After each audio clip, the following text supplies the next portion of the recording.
drinking. The charity has said it's so proud to see him dancing on stage. Delighted to say Hilary Henriques is CEO and founder of that charity and joins us now. Evening, Hilary. Oh, good evening to you. Thank you so much for having me. And it's a fantastic platform he's given for your charity, but just talk us through how he got involved, first of all. Well, he got involved when, by complete coincidence, one of our trustees knew the owner of Arsenal at the time. This was, as you know, 20 years ago. And so he got a message through this particular chap, Mr. Carr, asking if he would like to become a patron. And he said yes. And, you know, the rest, as I say, is history. I mean, he's opened doors for us. He's just such a lovely person. And we're really proud to have him as a patron and really excited about his amazing success so far on Strictly. Yeah, and he hasn't been shy about talking about your charity, has he? He's been wearing the T-shirt. He's been very vocal, hasn't he? He has, which is lovely. I mean, he when he goes abroad and when he goes skiing or something, he quite often sends me a photograph of him in this T-shirt. I feel we ought to give him another one because it must be quite washed out by now. But really, it was great on the first episode when he was on Strictly. We could see him in his Nakoa T-shirt, and you know. He won't have done that by accident. He will have done that because he's really passionate about our work. And as I say, opens doors that we could never open without him. For people who don't know his history, can you tell us a little bit about why? Obviously, he is in recovery. When you are an alcoholic, you never stop being in recovery, do you? No, and I think that's something that comes across from him all the time. He recently did what we got a series called Lunchtime Lives, when Josh Connolly interviews various patrons and people.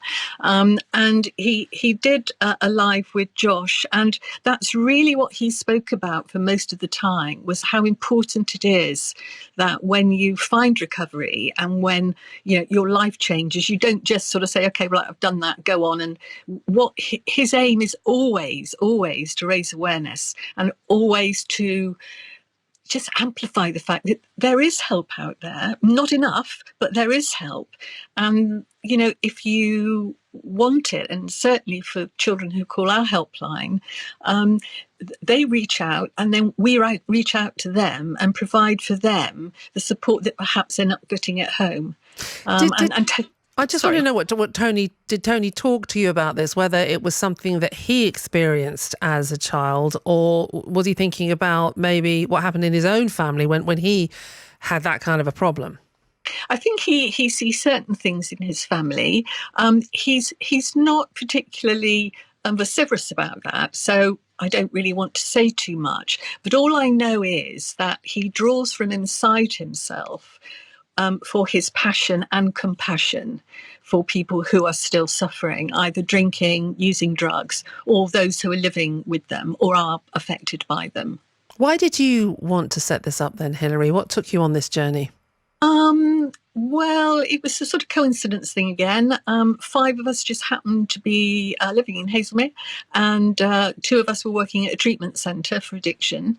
And 5 people got together one day in a room and said, gosh, we're working in a treatment centre. We can see how hard it is for children when they come into the centre to visit their parents. We can see how hard it is for them to open up. And how much more difficult it is for children who live with parents who don't even acknowledge they have a problem. And we know that that's the vast majority of children who are living with parents who drink too much, in fact, 80%. So we set up the helpline. And it really comes from hopes and dreams of 5 people who wanted today's children to have the help and support we didn't have. And that's really what drives Nakoa, and I believe also drives Tony. Is that a personal story for you as well? Yes, it is. Yes, it is. My father drank. It actually wasn't his drinking that was a problem. There was a sort of rhythm to that. The problem about the fact he drank was that he didn't protect me from a very cruel mother.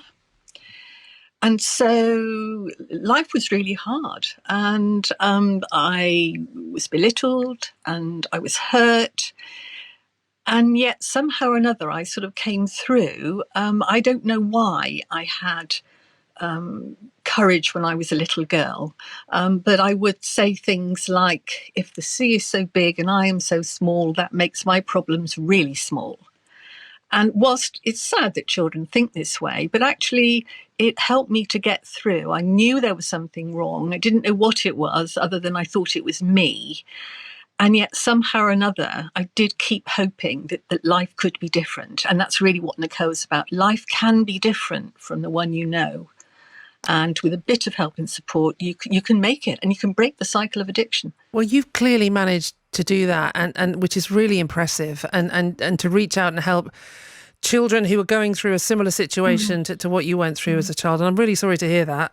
But, you've turned it into a positive. I mean, that's a shocking statistic. Did you just say that 80%? 80% of kids are in families, and the adults in that family don't even acknowledge that they've got a problem with drink. They don't acknowledge, no. And that's the problem. And so another part of our work, and Tony's work, of course, is breaking down the stigma, talking about addiction as an illness or something that people lose control over. I mean, yes, people will have had control at the beginning, but at what point do they lose control? Because this isn't what parents want for their children generally. Parents don't wake up one day and think, oh, I'm going to drink too much now and ruin my children's lives. That's not what happens. They have problems they have no idea how to deal with. And if we can start to look at drinking and drug use as a symptom of something much harder, which is emotional pain, then what we can do is get more people into treatment, and their children will come too. It's so fascinating the way you perceive all of this. Which in a way, which is what the majority of people would say, that this is an issue that it's a cry for help in a sense, isn't it? Are you concerned, or are you seeing more cases of children being in this situation? Because obviously life is not easy for a lot of people right now, and they may well be turning to some sort of support, would be that drink or drugs. Yeah, definitely during COVID, we saw a huge increase in calls. We saw calls from younger people again. And what also happened during COVID, as everybody knows, is drinking is now off the scale. I don't actually have a mind for numbers, so I'm not going to be able to tell you how many, but definitely the increased drinking that went on during COVID has not diminished at all, and is slowly climbing, which means, of course, that many more children now are living with parents who drink too much. What help is there? So people can pick up the phone and ring you in confidence. Tell us how it works. Absolutely. It's the helpline is by telephone, email, online message boards on the website, online chat. It's confidential. We promise you that whatever you tell us, we will not share with anyone else unless you ask us to. And we stick to that promise, because children very often don't speak to, for instance, teachers or perhaps to doctors, because they're really scared of being taken away from home. So what we offer is a chance to talk about things and to be in touch with people who care and who are kind. There's not enough kindness in this world. And I know as a child, I think I survived because there was lots of kindness of strangers that I remember really poignantly, right from when I was a little child. So kindness is really important. And so what we offer is a completely open service. People can ring when they want. If they decide not to ring again, that's not a problem. We ask absolutely nothing from them. We don't ask questions. We're not going to be ticking boxes. We're not going to be desperately trying to get them to give us their information so we can make a referral to social services, which we do. We do make referrals, although very sadly, social services aren't always able to keep up.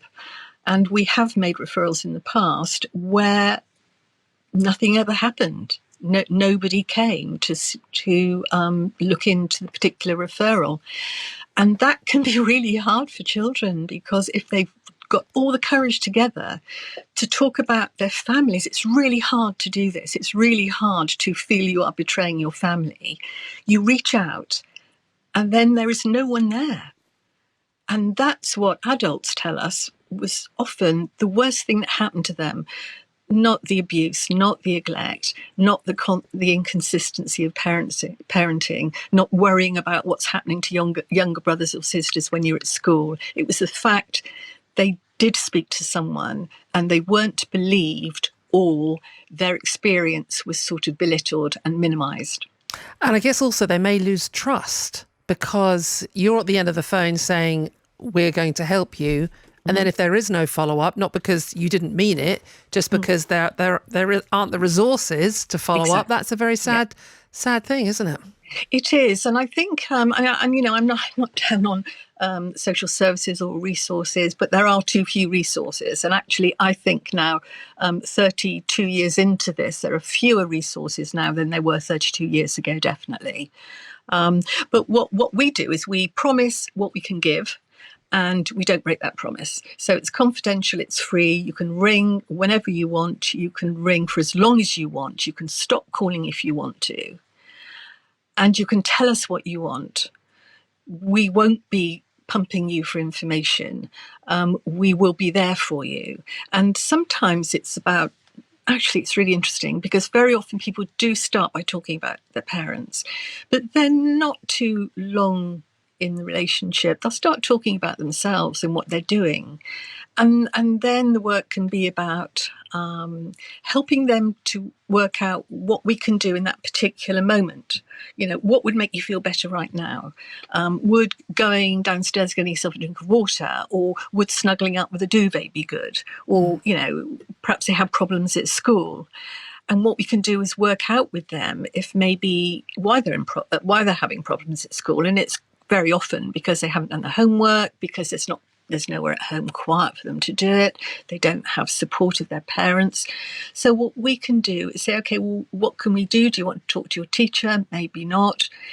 And we can get children to think through what they can do. Maybe stay at school for an extra half an hour to do homework in the Learning Resources Centre.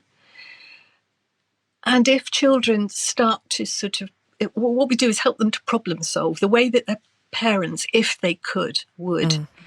And it's extraordinary what a difference. Things that may seem so tiny and so insignificant to lots of people are very important for these children because, as you said earlier, they've lost trust. And it's up to us, the adults, to make ourselves trustworthy and the sort of people that these children feel they can talk to and to be heard. Well, you're doing a fantastic service there to so many people, which, you know, let's be honest, society should be stepping in and doing this, but it's wonderful that you're doing it. Hilary, can you give the phone number out now? Yeah, it's 0800 358 3456. Okay, we'll be reading that out again. 0800 358 3456. And we have a fantastic website. Okay, listen, we'll read those details out again if anybody missed them, but wonderful to talk to you. Hilary Henriques there, CEO and founder of the National Association for the Children of Alcoholics. You may have seen Tony Adams wearing a T-shirt for that charity on Strictly Come Dancing. He is a patron of it. Wow, what a lovely and inspirational lady talking about alcohol and families. More heroes like that in the world, please, says one of the texts we've had in during that interview. Right, let's get the headlines now on Drive, shall we? 6:32. Listen on BBC Sounds. This is BBC Radio 5 Live. In the last hour, Rishi Sunak's been speaking to the COP27 summit in Egypt. The Prime Minister